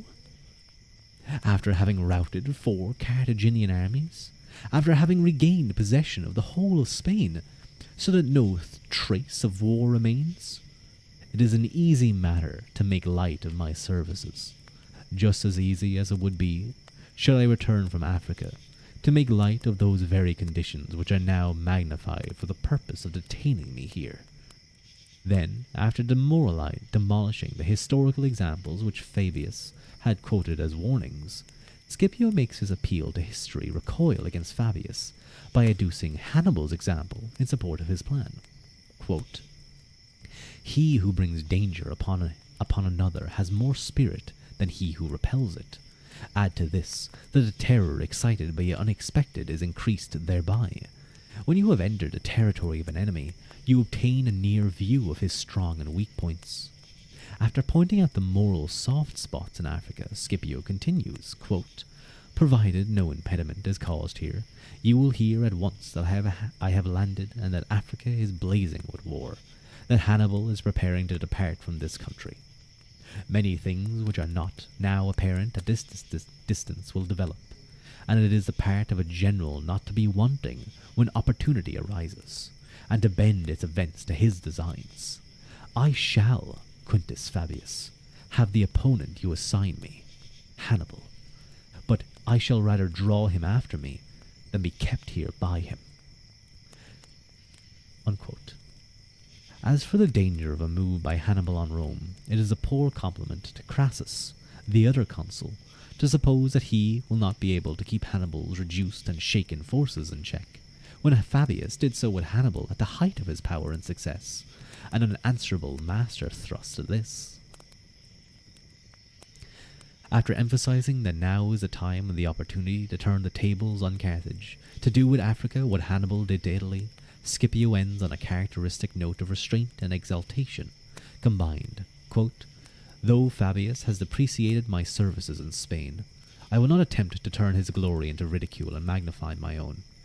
If in nothing else, though a young man, I will show my superiority over this old man in modesty and in the government of my tongue. Such has been my life, and such the services I have performed, that I can rest content in silence with that opinion, which you have spontaneously formed of me." The Senate, however, were more concerned with the preservation of their own privileges than with the military arguments, and demanded to know if Scipio would leave the decision with them, or, if they refused, appeal over their heads to the people's verdict. They refused to give a decision until they had an assurance that he would abide by it. After a consultation with his colleague, Scipio gave way to this demand. Thereupon the Senate, a typical committee, effected a compromise by which the consul to whose lot Sicily fell might have permission to cross into Africa, if he judged it to be for the advantage of the Senate. Curiously, Sicily fell to Scipio.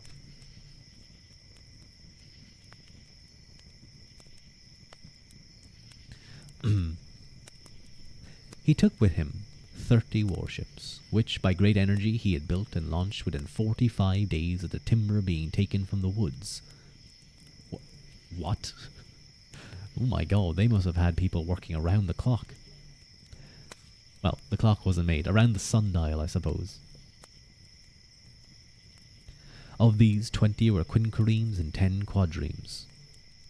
On board he embarked 7,000 volunteers, as the Senate, afraid to block him but keen to obstruct him, had refused to leave him levy troops. The story of how, beset with difficulties and hampered by those he was aiming to save, he took this unorganized band of volunteers and trained it to be the nucleus of an effective expeditionary force, finds a notable parallel in our own history. Sicily was to be Scipio's Shorncliffe camp, the place where he forged the weapons that was to be the thrust at the heart of Carthage.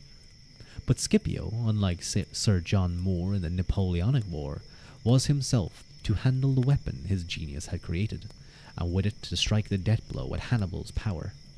His vision penetrating the distant future, a quality in which he perhaps surpasses all other great commanders, enabled him to realize the tactical key to victory lay in the possession of a superior mobile arm of decision.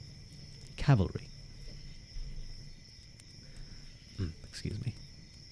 It is not the least tribute to his genius that to appreciate this he had to break loose from the fetters of a great tradition, for Rome's military greatness was essentially built on the power of her legionary infantry. The long and splendid annals of Roman history are the testimony to its effectiveness, and only in Scipio's brief passage across the stage do we find a real break with this tradition, a balance between the two arms by which the power of the one for fixing and the other for decisive maneuver are proportioned and combined. It is an object lesson to modern general staff, shivering on the brink of mechanicalization, fearful of the plunge despite the proved ineffectiveness of the older arms in their present form, for no military tradition has been a tie so enduring and so resplendent as that of the legion. From his arrival in Sicily onwards, Scipio bent his energies to developing a superior cavalry, and Zama, where Hannibal's decisive weapon was turned against himself, is Scipio's justification. How unattainable must this goal have seemed when he landed in Sicily with a mere 7,000 heterogeneous volunteers. Yet within a few days the first progress was recorded. At once organizing his volunteers into cohorts and centuries, Scipio kept aside 300 of the pick. One can imagine their perplexed wonder at being left without arms and not told off to centuries like their comrades. Next he nominated 300 of the noblest born Sicilian youths to accompany him to Africa, and appointed a day on which they were to present themselves equipped with horses and arms. The honour of nomination for such a hazardous venture affrighted both them and their parents, and they paraded most reluctantly. Addressing them, Scipio remarked that he had heard rumours of their aversion to this arduous service, and rather than take unwilling comrades, he would prefer that they would openly avow their feelings. One of them immediately seized this loophole of escape, and Scipio thereupon released him from service and promised to provide a substitute on condition he handed over his horse and arms and trained his substitute in their handling. The Sicilian joyfully accepted, and the rest, seeing that the general did not take his action amiss, promptly followed his example. By this means, Scipio obtained a nucleus of picked Roman cavalry, at no expense to the state. His next measures show not only how his every step tended towards his ultimate object, but also how alive he was to the importance of foresight in securing his future action. He sent Laelius. Oh, nice to see that Laelius is back. He sent Laelius on an advance reconnoitering expedition to Africa. In order not to impair the resources he was building up, repaired his old ships for this expedition, hauling his new ones upon shore for the winter at Panormus, as they had been hastily and inevitably built of unseasoned timber. Future, after distributing his army through the towns, he ordered the Sicilian states to furnish corn for the troops, saving up the corn which he had brought with him from Italy. Economy of force even in the details of supply. Scipio knew that strategy depends on supply, that without security of food the most dazzling maneuvers may come to naught. Furthermore, an offensive, whether strategical or tactical, must operate from a secure base. This is one of the cardinal axioms of war. Basis would perhaps be a better term for base, if apt to be construed too narrowly. For base is apt to be construed too narrowly, whereas truly it comprises security to the geographical base, both internal and external, as well as security of supply and of movement. Napoleon in 1814, the Germans in 1918, both suffered dislocation of their offensive action through the insecurity of their base internally. It is thus interesting to note how Scipio sought among his preparatory measures to ensure this security. He found Sicily, and especially Syracuse, suffering from internal discontent and disorder which had arisen out of the war. The property of the Syracusans had been seized after the famous siege by covetous Romans and Italians, and despite the decrees of the Senate for its reconstitution, had never been handed back. Scipio took an early opportunity of going to Syracuse, and, quote, deeming it of first importance to maintain trust in Rome's plighted word, restored their property to the citizens, by proclamation and even by direct action against those who had still clung fast to the plundered property. This act of justice had a wide effect throughout Sicily, and not only ensured the tranquility of his base, but won the active support of the Sicilians in furnishing his forces for the expedition. Meanwhile, Laelius had landed at Hippo Regius, modern Bona, around 150 miles distant from Carthage. According to Livy, the news threw Carthage into a panic, the citizens believing that Scipio himself had landed with his army, and anticipating an immediate march on Carthage. To ward off this seemingly hopelessness, as their own people were untrained for war, their mercenary troops of doubtful loyalty, and among the African chiefs Syphax was alienated from them since his conference with Scipio, and Massinissa a declared enemy. The panic did not abate until news came that the invader was Laelius, not Scipio, and his forces were only strong enough for a raid. Livy further tells us that the Carthaginians took advantage of the respite to send embassies to Syphax and others of the African chiefs for the purpose of strengthening their alliance, and envoys were also sent to Hannibal and Mago to urge them to keep Scipio at home by playing on the fears of the Romans. Mago had earlier landed at Genoa, but was too weak to move towards Rome and join Hannibal. The Carthaginian Senate sent him 7,000 troops, and also money to hire auxiliaries. Thank you, Crespian, for the hydrate.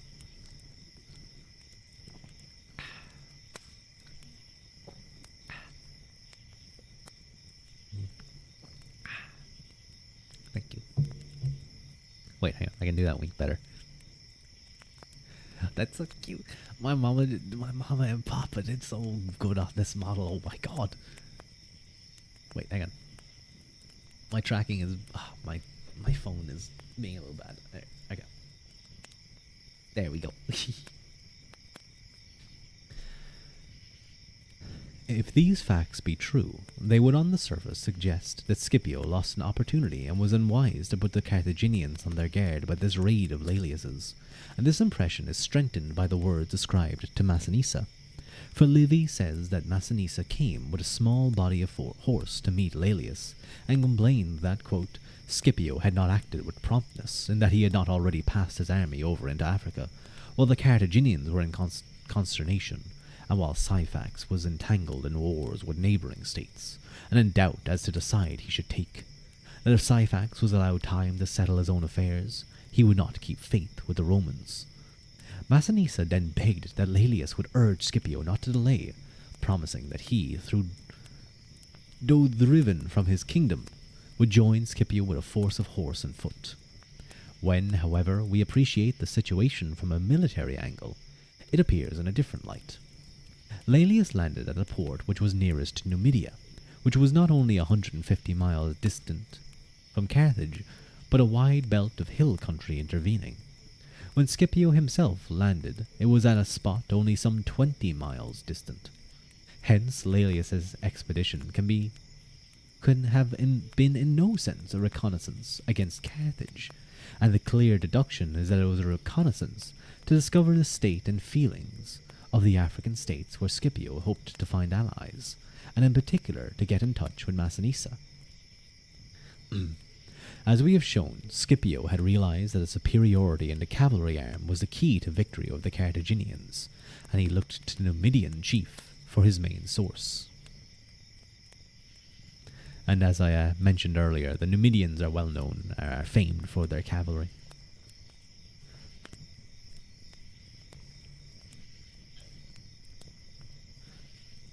Where was I? Yes.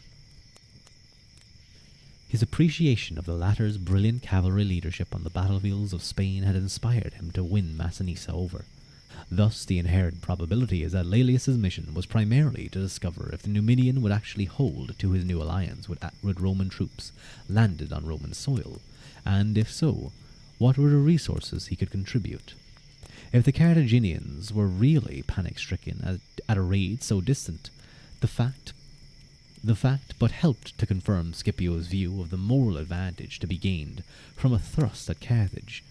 As for the warning thus given, the danger of putting the Carthaginians on their guard, this had already been given by Scipio's speeches in the Senate and his preparations, where consent for his expedition had to be wrung from a reluctant Senate, where the forces and resources for it had to be raised without state help. Strategic surprise was out of the question from the outset. Here were exemplified the chronic drawbacks of a constitutional system of government for conducting war. It is one of Scipio's supreme merits that he obtained completely decisive results, though lacking the tremendous asset of political control. He, the servant of a republic, is the one exception to the rule that throughout the history of war, the most successful of the great captains have been despots or autocrats. Countless historians have lavished sympathy on Hannibal for the handicap he suffered through lack of support from home, and laid all his setbacks at the door of the Carthaginian Senate. None seem to have stressed Scipio's similar handicap. Yet to Rome there was none of the physical difficulty in sending reinforcements that Carthage could plead as an excuse. In this lack of support, nay worse, the active opposition from the Roman Senate lies unquestionably the reason of Scipio's delay of a year in Sicily to prepare for the expedition. He had to find unaided his own resources in Sicily and Africa. How groundless as well as irrational was Massinissa's complaint, if he made it, is known by the fact that when, in 204 BC, Scipio landed in Africa, That landless prince, to quote Mommsen, brought in the first instance nothing beyond his personal ability to the aid of the Romans. Few generals have been as bold as Scipio when boldness was the right policy, but he was too imbued with the principle of security to strike before he had armed himself and tempered his weapon by training. The wonder is not at Scipio's delay of a year, but he moved so soon, and with a force that in numbers is not in training, if not in training, was still so puny for the scope of his task. But this seeming audacity was made secure by his strategy after the landing, and Zama was its justification. It is an ironical comment on the value of their judgments that the same historians who criticize Scipio for his tardiness in 205 BC tax him with rashness for the smallness of the force which he sailed in 204 BC. One of these, Dodge, when dealing with the first year, and Dodge, I guess is his name, is this historian's name, remarks that, quote, Scipio does not seem to have been very expeditious about the business. In this he resembled McLennan, as well as in his popularity. Later, dealing with Scipio's embarkation, Dodge says, quote, some generals would have declared these means insufficient, but Scipio possessed an abundance of self-confidence which supplemented material strength in all but severe tests. Such criticism is a boomerang, recoiling on the critic. And that ends chapter 7. We get into chapter 8, a political hitch. But I think there we're going to end that reading of the book. My shoulder's a little bit at me. I think maybe from or at least the tendons. It's just getting a little bit tight. So I will have to stretch that out. I think probably after shoulder day to day, it's just a little bit sore. But that's not uncommon. I think. Who is around? Who is around that we may raid into? Is anyone doing ASMR?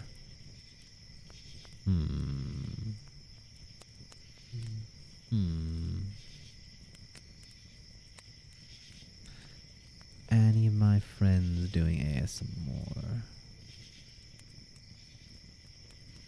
They have a lot of people. I'm a little bit scared about raiding those people. What's Jim's doing? Is she just drawing, playing some music maybe?